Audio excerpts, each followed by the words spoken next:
আসসালামু আলাইকুম বন্ধুরা। আপনারা তো আপনাদের মতো সেমাই রান্না করেন।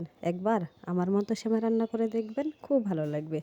আমি আগে দুধ জাল করে নিচ্ছি। সুন্দর করে দুধগুলো জাল করে নিতে হবে। এখানে 1.5 লিটার পরিমাণ গরুর দুধ দিয়ে দিয়েছি। আমি খাঁটি গরুর দুধ দিয়ে রান্না করি। তারপরে আমি সেমাইগুলো একবারে লো হিটে ভেজে নিব। সুন্দর করে ভাজতে হবে যাতে সেমাইগুলো পুড়ে না যায়। বারবার নাড়াচাড়া করে দেখবেন, তাছাড়া কিন্তু তলে লেগে যেতে পারে।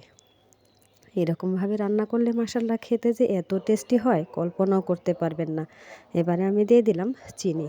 চিনিটা দিয়ে সুন্দর করে মিশিয়ে নিতে হবে।